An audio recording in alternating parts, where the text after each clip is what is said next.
चौराहे पर खड़ी डरावनी औरत। गांव में रात का अंधेरा घना हो चला था। हर ओर सन्नाटा पसरा हुआ था। इस गांव में सालों से एक अजीब सी बात प्रचलित थी। जैसे ही रात के 12 बजते थे, लोग चौराहे के पास से गुजरने से कतराते थे। कहते हैं कि वहां एक औरत की आत्मा भटकती है, जो सफेद साड़ी में लिपटी होती है। उसका चेहरा हमेशा झुका हुआ और आंखों से एक अजीब सी रोशनी निकलती है। बुजुर्गों का कहना था कि इस चौराहे पर कोई भी अकेला आया तो वो कभी वापस नहीं लौटा। यह डर अब गांव के हर व्यक्ति की रग रग में बस चुका था। कोई भी इस कहानी के पीछे का सच जानने का हौसला नहीं जुटा पाता था। इसी कारण जब सूरज ढलने लगता, लोग जल्दी जल्दी अपने घरों में बंद हो जाते थे। एक निडर युवक की चुनौती। गांव में एक युवक था, अर्जुन, जो खुद को किसी से कम नहीं समझता था। अर्जुन ने अपने दोस्तों से हमेशा सुना था कि उस चौराहे पर एक भूतनी खड़ी रहती है, पर उसे यह सब महज अंधविश्वास और अफवाह लगती थी। अर्जुन ने मन ही मन ठान लिया कि वो इस सच को जानकर रहेगा और इस डर को गांव से हटाएगा। एक दिन अर्जुन ने अपने दोस्तों के सामने शर्त लगाई कि वो उस चौराहे पर जाकर उस औरत का सच जानकर आएगा। उसके दोस्तों ने उसे बहुत मना किया, लेकिन अर्जुन अड़ा रहा। वह बोला, यह सब सिर्फ अफवाह है। मैं उस औरत से मिलकर आऊंगा और देखूंगा कि आखिर वो है कौन। अगर मैं लौट कर ना आया, तब मान लेना कि यह सच्चाई है। रात की शुरुआत। रात के 12 बजे अर्जुन ने घर से निकलने की तैयारी की। उसकी मां ने उसे रोकने की कोशिश की, लेकिन उसने कहा, मां, मैं लौट कर आऊंगा, तुम्हें डरने की जरूरत नहीं है। अर्जुन के घर से बाहर निकलते ही ठंडी हवाएं चलने लगीं और वातावरण में एक अजीब सी घबराहट महसूस होने लगी। गांव का हर कुत्ता अचानक जोर जोर से भौंकने लगा, जैसे किसी अनहोनी की आहट हो। अर्जुन ने अपने कदम तेज किए और अंत में वो चौराहे पर पहुंच गया। चौराहे पर पहुंचते ही उसे अचानक ठंडी हवा का झोंका महसूस हुआ। उसके हाथ पैर कांपने लगे, लेकिन वो अपने हौसले को टूटने नहीं देना चाहता था। उसने इधर उधर देखा, चारों तरफ बस सन्नाटा था। डर का सामना। तभी उसकी नजर सामने पड़ी। उसने देखा कि वहां सफेद साड़ी में एक औरत खड़ी है।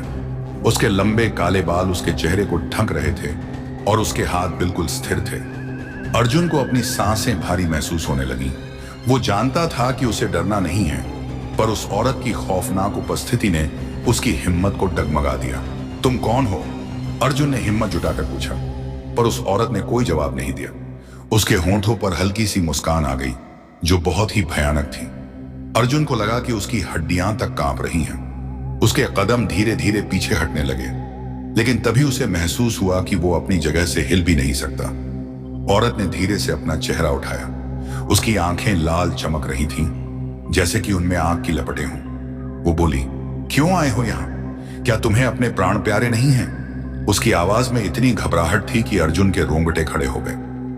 अर्जुन ने कांपते हुए कहा, मैं तुम्हारा सच जानना चाहता हूं। अगर तुम एक आत्मा हो तो तुम्हें यहाँ क्यों भटकना पड़ रहा है? क्या कोई ऐसी वजह है जो तुम्हें इस दुनिया में रोके हुए है? उस औरत की आंखों में आंसू आ गए। उसने धीरे से कहा, मेरा नाम सविता था। सालों पहले मेरी शादी इस गांव में हुई थी। मेरे पति और उनके परिवार ने मुझे दहेज के लिए बहुत सताया, मुझे ताने मारे, मेरे साथ अमानवीय व्यवहार किया। एक दिन उन्होंने मुझसे छुटकारा पाने के लिए मुझे इसी चौराहे पर मार डाला। मैं बेचारी उनके अत्याचार का शिकार बन गई, पर मेरी आत्मा को शांति नहीं मिली। अब मैं यहाँ बदला लेने के लिए भटक रही हूँ। प्रतिशोध की आग। अर्जुन उसकी कहानी सुनकर कांप उठा। उसे समझ आ गया कि सविता की आत्मा इस दुनिया में सिर्फ न्याय के लिए भटक रही है। अर्जुन ने कहा, अगर मैं तुम्हें न्याय दिलाने का वादा करूं तो क्या तुम इस चौराहे को छोड़ दोगी? सविता ने ठंडी आवाज में कहा, अगर तुम मेरे परिवार के अत्याचारियों को सजा दिला सको तभी मैं इस दुनिया से विदा लूंगी। लेकिन याद रखना, अगर तुम ऐसा नहीं कर पाए तो तुम्हारी आत्मा भी यहां हमेशा के लिए कैद हो जाएगी। अर्जुन ने वादा किया कि वो उसे न्याय दिलाएगा।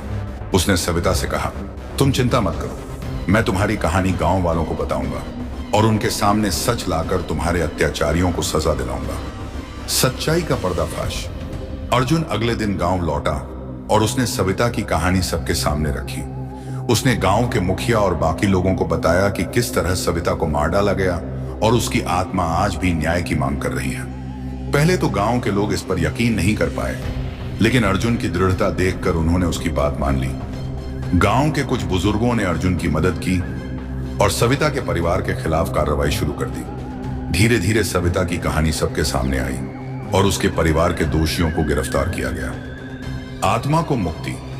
जब सविता के अत्याचारियों को सजा मिल गई तो अर्जुन फिर से उस चौराहे पर गया। इस बार वो डर से नहीं बल्कि सविता की आत्मा को मुक्त करने के इरादे से आया था। जैसे ही वो चौराहे पर पहुंचा, उसने देखा कि सविता वहां खड़ी मुस्कुरा रही है। उसकी आंखों में अब संतोष और शांति की झलक थी। सविता ने अर्जुन को धन्यवाद दिया और कहा, तुमने मेरा जीवन बर्बाद करने वालों को सजा दिलाकर मुझे मुक्त कर दिया। अब मेरी आत्मा को शांति मिल गई है। अब मैं इस दुनिया को छोड़कर जा रही हूं। तुमने मेरे साथ जो न्याय किया उसके लिए मैं तुम्हारी आभारी हूं।